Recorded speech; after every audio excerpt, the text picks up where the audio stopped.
جی دوستو، سعودی عرب میں جب سے محمد بن سلمان آئے ہیں، سعودی عرب کا جہاں تک اندرونی معاملات ہیں اس میں بھی بہت تبدیلی ہوئی ہے، بہت سی اصلاحات آ رہی ہیں، خاص طور پہ خواتین کو لے کر۔ پھر ایک اوپننس بھی سوسائٹی میں آہستہ آہستہ آ رہی ہے، اور پھر محمد سلمان بن سلمان کا جو 2030 ویژن ہے اس کو بھی کافی زور و شور سے پرسو کیا جا رہا ہے، اور کوشش یہی ہے کہ سعودی عرب کی اکانومی کو ڈائیورسیفائی کیا جائے، آئل بیسڈ اکانومی سے یہاں پہ انڈسٹری بھی اور قسم کی آئے، ایگریکلچر بھی اس کو بھی امپروو کیا جائے، and so on and so forth, تاکہ سعودی عرب جو ہے، جو بھی اس وقت 21 صدی کے چیلنج ہیں، 21ویں صدی کے، اس سے صحیح طور پہ نبرد آزما ہو سکے۔ اور پھر سعودی عرب، جیسا کہ آپ جانتے ہیں کہ خلیجی ممالک کا سب سے بڑا ملک ہے، اور اس کا بڑا اثر و رسوخ بھی ہے، مسلم دنیا میں بھی اس کا اثر و رسوخ ہے، عرب دنیا میں بھی ہے۔ اور اب معاملہ کچھ یہ ہے کہ پچھلے دنوں محمد بن سلمان کی ٹیلی فونک گفتگو ہوئی روس کے صدر پیوٹن کے ساتھ، اور اس کنورسیشن کو لے کر امریکہ میں کافی اس میں بحث ہو رہی ہے، اور امریکہ کو یہ خدشات لاحق ہیں کہ چونکہ اس وقت امریکہ آپ یوں کہہ لیجئے کہ انتخابات میں ہے، تو اس طرح پالیسی ڈیسیشنز ہو نہیں پاتے جس طرح ہونے چاہیے۔ تو یہ جو پیریڈ ہوگا اس میں آپ دیکھیں گے کہ امریکہ کے بارے میں کوئی خاص ایکٹیویٹی ہمیں نظر نہیں آئے گی، اور پھر صدر بائیڈن تو ویسے ہی اب چونکہ اس ریس میں نہیں رہے، اور دوسری جانب ان کی صحت بھی شاید ٹھیک نہیں ہے، تو غزہ میں ایک لحاظ سے ایک ناکامی ہوئی کہ ابھی تک سیز فائر وہاں پہ نہیں ہو سکی۔ کل بن نتنیاہو جو ہیں اسرائیلی وزیر اعظم، وہ کانگریس سے خطاب ہی کر رہے ہیں۔ تو ان تمام چیزوں کو سامنے رکھتے ہوئے سعودی عرب نے اپنے آپ کو جو اپنی پوزیشننگ کی ہے وہ بڑی انٹرسٹنگ ہے۔ ایک طرف تو انہوں نے چائنا کو یہ موقع دیا کہ وہ سعودی عرب اور ایران کے درمیان میڈیٹ کرے، اور پھر پچھلے سال مارچ میں ہم نے دیکھا کہ چائنا اور ایران اور سعودی عرب نے اپنا جو ڈپلومیٹک ریلیشنز تھے ان کو استوار کیا، بحال کیا، اور اس کے بعد سے اب تک گو کہ محمد بن سلمان ابھی تک ایران نہیں گئے، جو کہ انہوں نے جانا تھا۔ بیچ میں ابراہیم رئیسی کا انتقال ہو گیا، وہ پروسیس، اب ایران میں انتخابات ہوئے ہیں تو نئے صدر آئے ہیں۔ ایران کے صدر ابراہیم رئیسی گو کہ بھی دو طرفہ وزٹ پہ نہیں گئے، لیکن وہ ایک میٹنگ تھی غزہ کے حوالے سے ہی سعودی عرب میں، تو اس میں وہ انہوں نے اٹینڈ کی۔ تو اب بائیلیٹرلی کس طرح ایران اور سعودی عرب آگے چلتے ہیں، یہ بڑا انٹرسٹنگ ہوگا۔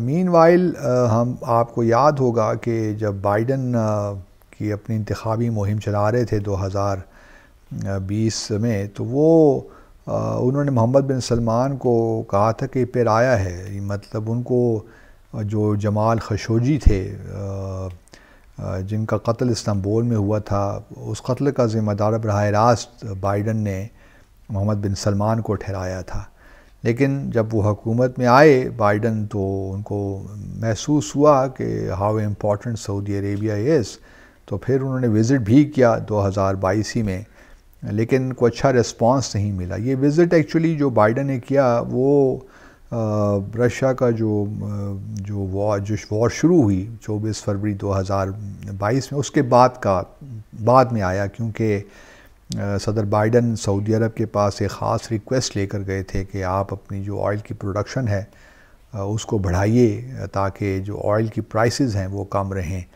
گو کہ سعودی عرب نے ان کو oblige کیا۔ محمد بن سلمان نے کچھ ماہ کے لیے، یہ وزٹ شاید جون یا جولائی میں ہوا تھا، تو اگست سپٹمبر تک سعودی عرب نے اپنی جو آئل کی پروڈکشن تھی اس کو کم رکھا تھا، لیکن پھر انہوں نے وہی اپنی جو ان کا کہ ہے وہی پروڈکشن اس سے واپس لے آئے تھے۔ اب اس کے علاوہ بھی جانتے ہیں آپ کہ ابراہیم ایکارڈز جو کہ پریزیڈنٹ ٹرمپ نے کیے تھے، اس پہ بھی بڑا کام پریزیڈنٹ بائیڈن نے کنٹینیو کیا تھا، اور کوشش یہی تھی کہ سعودی عرب جو کہ امپورٹنٹ ملک ہے اس کو بھی، وہ بھی اسرائیل کے ساتھ سفارتی تعلقات اپنے قائم کرے۔ لیکن غزہ کی جو جنگ ہے اس نے یہ تمام جو ہیں چیزوں کو اب پیچھے دھکیل دیا ہے، اور سعودی عرب کی کچھ شرائط تھیں، یہ نہیں تھا کہ سعودی عرب بس ماننے کو تیار تھا، ان کی شرائط یہی تھی کہ دو اسٹیٹ سلوشن ہے اس پہ کام ہو اور فلسطینی ریاست بنے. پھر یہ تھا کہ ایک سیکیورٹی پیکٹ بھی ہونا چاہیے سعودی عرب اور امریکہ کے درمیان، اور پھر جو ان کا سویلین نیوکلیئر پروگرام ہے وہ بھی، اس کو بھی کرنے میں امریکہ سعودی عرب کی مدد کرے. تو یہ تمام وہ چیزیں تھیں جو کہ فی الحال تو ممکن نظر نہیں آتی.